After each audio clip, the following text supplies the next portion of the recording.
Hello students. तो आज हम लोग डिस्कस करने वाला ये वाला क्वेश्चन, और ये क्वेश्चन जेईई एडवांस के पेपर में आया हुआ है 2025 के अंदर, ठीक है। और मल्टीपल करेक्ट वाला क्वेश्चन है। तो देखते हैं अपन एक एक करके सारे ऑप्शन। सबसे पहले क्वेश्चन अगर पढ़े तो इसमें क्या बोल रखा है, कुछ मॉलिक्यूलर ऑर्बिटल की बात यहाँ पे हो रही है, ठीक है। और सबसे पहले आप लोग को यहाँ पे है ना अंडरलाइन कर लिया करो जब भी क्वेश्चन पढ़ो ना, कि करेक्ट पूछा या इनकरेक्ट। कई बार क्वेश्चन सॉल्व कर लेते हैं लेकिन ऊपर कुछ पूछा है, अपन आंसर कुछ और टिक कर देते हैं, तो इसमें अपने को इनकरेक्ट पूछा है तो उसके हिसाब से हम लोग चलते हैं, ठीक है। तो पहले आते हैं अपन ए ऑप्शन में। ए ऑप्शन में बोला है कि नियॉन 2 का जो बॉन्ड ऑर्डर है वो 0 आएगा। तो अपन बॉन्ड ऑर्डर निकालने के लिए अपने पास जो एमओ डायग्राम है वो ड्रॉ करते हैं। तो नियॉन का तुम एमओ डायग्राम अगर ड्रॉ करते हो तो अपने पास जो इलेक्ट्रॉन है, पहले तो सिग्मा 1s में आते हैं 2, फिर उसके बाद सिग्मा 1s स्टार के अंदर 2 इलेक्ट्रॉन है। उसके बाद अपने पास इलेक्ट्रॉन आते हैं सिग्मा 2s, फिर उसके बाद सिग्मा 2s स्टार के अंदर आते हैं। तो अभी तक टोटल मिला के 8 इलेक्ट्रॉन्स हो गए, ठीक है। अब उसके बाद अगर अपन फिल करें तो नियॉन के अंदर अपन जब फिल करते हैं तो अगला इलेक्ट्रॉन आता है सिग्मा 2p में 2 इलेक्ट्रॉन। उसके बाद पाई के अंदर आते हैं 2 इलेक्ट्रॉन, ये भी पाई 2p होता है, ये भी पाई 2p। इसके अंदर अपने पास 2, इसमें भी 2 इलेक्ट्रॉन हो गए वापस। अब इन्हीं के एंटी बॉन्डिंग आते हैं नेक्स्ट। तो मैं यहाँ पे ड्रॉ कर रहा हूँ वापस से पाई 2p और ये पाई 2p स्टार हो गया, ठीक है। इसके बाद फाइनली नंबर आता है अपने पास सिग्मा 2p स्टार का। तो इनके अंदर भी इलेक्ट्रॉन्स होते हैं, यहाँ पे भी 2, यहाँ पे भी 2 और यहाँ पे भी 2। तो ये कंप्लीट एमओ डायग्राम मैंने ड्रॉ कर लिया किसका, नियॉन का, ठीक है। अब आते हैं अपने पास बॉन्ड ऑर्डर में। तो यार बॉन्ड ऑर्डर का फॉर्मूला क्या होता है, number of electrons in bonding molecular orbital minus number of electrons in anti bonding, ठीक है। तो ये अपने को चेक करना है कि बॉन्ड ऑर्डर कितना आता है, ठीक है। तो यहाँ पे अगर तुम देखोगे तो टोटल अपने पास बॉन्डिंग और एंटी बॉन्डिंग में सभी में मिला के इलेक्ट्रॉन्स क्या है, बराबर है। और बराबर है तो मैं क्या बोल दूंगा, बॉन्ड ऑर्डर क्या आ जाएगा, 0। काउंट कर सकते हो बॉन्डिंग और एंटी बॉन्डिंग, ठीक है। बॉन्डिंग कौन से वाले हैं, जिस पे स्टार नहीं लगा हुआ है, ये बॉन्डिंग मॉलिक्यूलर ऑर्बिटल वाले इलेक्ट्रॉन्स हैं। जिन पे भी स्टार लगा हुआ है वो कौन से हैं, एंटी बॉन्डिंग मॉलिक्यूलर ऑर्बिटल्स वाले। सारे काउंट कर लो और दोनों को ऐड करके माइनस करोगे तो 0 आ जाएगा। तो इसका मतलब नियॉन का बॉन्ड ऑर्डर क्या आ रहा है, 0 आ रहा है। इसका मतलब अपने पास जो फर्स्ट ऑप्शन है वो क्या आ रहा है, सही हो गया, ठीक है। लास्ट में आंसर दे देंगे। अब आते हैं सेकंड के अंदर। तो बी ऑप्शन में अपने को बोला है फ्लोरीन का जो हाईएस्ट ऑर्बिटल है वो अपने पास कौन सा होगा, सिग्मा टाइप होगा। तो मैं फ्लोरीन की बात करता हूँ। तो फ्लोरीन के लिए एमओ डायग्राम में ड्रॉ करूँगा, ठीक है। अब इसके अंदर जो एमओ डायग्राम है फ्लोरीन के अंदर वो अपने पास नियॉन जैसा ही है। तो मैं यहाँ पे एक काम करता हूँ, इस पूरे को वापस से कॉपी कर लेता हूँ। सेम ही डायग्राम अपने को देखने को मिलता है, बस इलेक्ट्रॉन का डिस्ट्रीब्यूशन थोड़ा सा अलग होगा। तो ये फ्लोरीन का डायग्राम है, इसमें थोड़ा चेंजेस कर देते हैं। फ्लोरीन के अंदर लास्ट में जो इलेक्ट्रॉन्स हैं वो अपने पास पाई के अंदर आते हैं, सिग्मा 2p में इलेक्ट्रॉन नहीं आते, 0 आते हैं, ठीक है। अब अपने को ऐसा बोला है फ्लोरीन के अंदर, ध्यान से पढ़ना क्या बोला है, हाईएस्ट ऑक्यूपाइड मॉलिक्यूलर ऑर्बिटल मतलब होमो। हाईएस्ट ऑक्यूपाइड मतलब जिसके अंदर इलेक्ट्रॉन होना चाहिए। हाईएस्ट ऑक्यूपाइड मतलब अगर एनर्जी के ऑर्डर में अरेंज करें तो मैं यहाँ से ऐसे अगर मूव कर रहा हूँ तो बोलूँगा कि लेफ़्ट साइड में कम एनर्जी है, राइट साइड में एनर्जी बढ़ रही है। तो हाईएस्ट कौन सा है, जो ऑक्यूपाइड है अपने पास, जिसकी एनर्जी अपने पास सबसे कम सबसे ज़्यादा है। तो यहाँ पे देखने को मिल रहा है ये पाई वाले, जिसके अंदर इलेक्ट्रॉन है, ऑक्यूपाइड वाले पूछे। ये वाला तो ऑक्यूपाइड नहीं है ना, ये वाला अनऑक्यूपाइड है, तो इसको अपन काउंट नहीं करेंगे, ठीक है। ये वाला ऑक्यूपाइड है, और जो ऑक्यूपाइड है हाईएस्ट वो कौन सा वाला, पाई वाला है। लेकिन ऑप्शन में क्या बोला है, सिग्मा वाला है। मतलब अपने पास ये जो बी ऑप्शन है वो क्या हो गया, गलत हो जाएगा, ठीक है। अब आते हैं सी ऑप्शन में। सी ऑप्शन में अपने को बोला है बॉन्ड एनर्जी कंपेयर करनी है, किसकी, O2 प्लस की और O2 की, ठीक है। अब इन दोनों की बॉन्ड एनर्जी निकालने के लिए फिर से वही अपने को बॉन्ड ऑर्डर निकालना पड़ेगा। तो फिर से अपन क्या करेंगे, यहाँ पे एमओ डायग्राम बनाएंगे। एक बार एमओ डायग्राम में O2 प्लस का बनाऊँगा, एक बार मैं एमओ डायग्राम बनाऊँगा O2 का। इन दोनों का एमओ डायग्राम बनाने के बाद इनके अपने को बॉन्ड ऑर्डर निकालना है, ठीक है। तो जो डायग्राम है वो ऑलमोस्ट अपने पास सिमिलर ही आएगा जो अपन ने ऊपर बना रखा है। तो मैं इसी को यहाँ पे कॉपी कर लेता हूँ, ऐसा ही डायग्राम देखने को मिलेगा। तो इसको अपन ने यहाँ पे ड्रॉ कर लिया।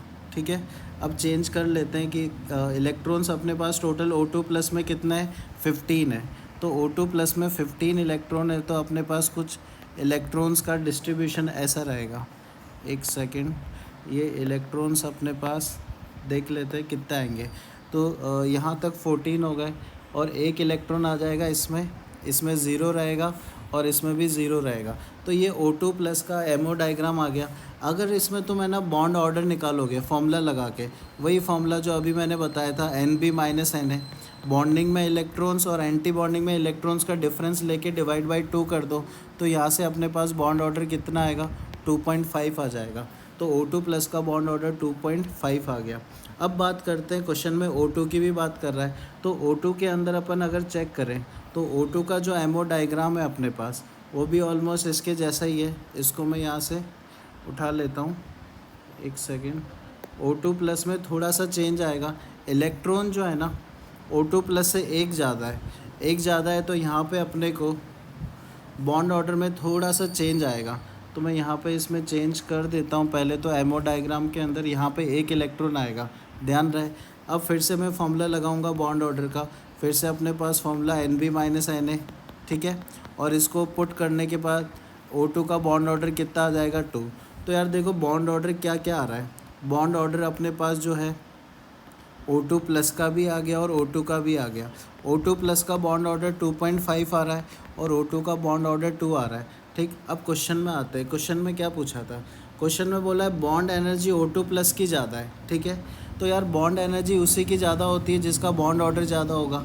तो मैं यहाँ पे क्या बोलूँगा, बॉन्ड एनर्जी भी किसकी ज़्यादा होगी, O2 प्लस की ज़्यादा होगी, क्योंकि O2 प्लस का बॉन्ड ऑर्डर ज़्यादा है, ठीक है। तो ऑप्शन के अंदर लेकिन अपने को बोला है स्मॉलर, ऑप्शन में बोला है स्मॉलर है, मतलब ये सी ऑप्शन भी अपना क्या हो गया, गलत हो गया। सही बात है। चलो अब आते हैं डी ऑप्शन में। डी ऑप्शन में हमें बोल रहा है कि बॉन्ड लेंथ निकालनी है किसकी, Li2 की और B2 की, ठीक है। वापस से इन दोनों का एमओ डायग्राम अपन ड्रॉ करते हैं, ठीक। तो एमओ डायग्राम मैं यहाँ पे दोनों का ड्रॉ करूँगा, तो यहाँ से मैं पिक कर लेता हूँ इनका एमओ डायग्राम, ठीक। जितना रिक्वायर्ड है उतना ही एमओ डायग्राम अपन लेके चलेंगे, ठीक। तो इसके अंदर अपने पास पाई तक की ज़रूरत है, तो यहाँ पे Li2 और B2 का अपने को कंपेयर करना है, ठीक है। तो मैं एक बार तो Li2 का और एक बार B2 का, दोनों का यहाँ पे एमओ डायग्राम बना के दोनों का जो बॉन्ड ऑर्डर है वो पहले निकाल रहा हूँ। बॉन्ड ऑर्डर आ जाएगा तो अपन बॉन्ड लेंथ भी फाइंड कर लेंगे। अब देखो लिथियम के अंदर अपने पास कितने इलेक्ट्रॉन होते हैं टोटल, लिथियम के अंदर टोटल 6 इलेक्ट्रॉन है। 6 इलेक्ट्रॉन है तो हम लोग को इसकी ज़रूरत है ही नहीं, ये जो अपने पास लास्ट वाले ऑर्बिटल है इनकी ज़रूरत नहीं है, केवल यहीं तक अपना काम चल जाएगा। टोटल 6 इलेक्ट्रॉन होते हैं। फिर से वही अपन फॉर्मूला लगाए अगर बॉन्ड ऑर्डर का, तो यहाँ पे बॉन्ड ऑर्डर अपने पास कितना आ जाएगा, 1 आ जाएगा फॉर्मूला लगा के, ठीक है। सिमिलरली अगर मैं B2 की बात करूँ तो B2 के अंदर भी जो नंबर ऑफ़ इलेक्ट्रॉन्स है वो टोटल कितने हो गए अपने पास, 10 हो गए। 10 इलेक्ट्रॉन है तो अपन यहाँ पे जब इलेक्ट्रॉन्स फिल करेंगे तो इसके अंदर थोड़ा सा चेंज रहेगा डायग्राम में। एक सेकेंड, डायग्राम में वापस से बना लेता हूँ इसका। इसके अंदर इलेक्ट्रॉन अपने पास आ जाएगा, पाई के अंदर इलेक्ट्रॉन्स पहले आते हैं तो यहाँ पे इलेक्ट्रॉन्स में फिल कर दे रहा हूँ। टोटल 10 इलेक्ट्रॉन्स है तो पाई के अंदर 1 और 1 इलेक्ट्रॉन्स आएगा। और वापस से अगर बॉन्ड ऑर्डर का फॉर्मूला लगाएंगे तो बॉन्ड ऑर्डर कितना आ जाएगा, 1 आ जाएगा। तो फिर एक तो दिक्कत आ गई कि यार बॉन्ड ऑर्डर दोनों का, B2 का भी और Li2 का भी, दोनों का बॉन्ड ऑर्डर कितना आ रहा है, 1 और 1 आ रहा है। अगर बॉन्ड ऑर्डर सेम है तो बॉन्ड लेंथ कैसे बताओगे, देखो बॉन्ड लेंथ सेम नहीं होगी यहाँ पे, ठीक है। तो अभी क्या करना है, तो हम लोग क्या बोलते हैं कि यार जो बोरोन है उसकी साइज़ क्या है, atomic size of boron. Atomic size की बात करें, बोरोन छोटा है और लिथियम बड़ा है, और छोटे साइज़ वाले जो ऑर्बिटल्स हैं उनके बीच में बॉन्डिंग अच्छी होती है, तो बॉन्ड लेंथ क्या आ जाएगी, कम आ जाएगी, ठीक है। वापस रिपीट कर रहा हूँ, बोरोन की साइज़ छोटी है इसलिए बॉन्ड स्ट्रॉन्ग बनाएगा, ठीक। स्ट्रॉन्ग बनाएगा तो बॉन्ड लेंथ क्या हो जाएगी, कम हो जाएगी, ठीक। अभी ये तभी लगाना है जब बॉन्ड ऑर्डर क्या आता है, सेम आता है। अभी बॉन्ड ऑर्डर अलग आता है तो मैं डायरेक्ट बोल देता जिसका बॉन्ड ऑर्डर ज़्यादा उसकी बॉन्ड लेंथ कम होती, लेकिन यह बॉन्ड ऑर्डर सेम आ रहा है। तो फाइनली अगर आंसर दें तो B2 के अंदर मैं क्या बोलूँगा, कि क्योंकि स्मॉल साइज़ है तो बॉन्ड स्ट्रॉन्ग बनाएगा, बॉन्ड लेंथ कम हो जाएगी, तो B2 की बॉन्ड लेंथ कम आ रही है। ठीक है, अब वापस से क्वेश्चन के अंदर आ जाते हैं हम लोग। तो क्वेश्चन के अंदर बोल रहा है कि जो B2 की बॉन्ड लेंथ है वो कम है। ठीक है, तो ये भी अपने पास सही हो गया। तो हमें फाइनली पूछा क्या था, हमें पूछा था इनकरेक्ट बताओ। तो इनकरेक्ट कौन कौन से आ गए, बी और सी। तो अब हम लोग फाइनल आंसर क्या देंगे यहाँ पे, बी ऑप्शन और सी ऑप्शन।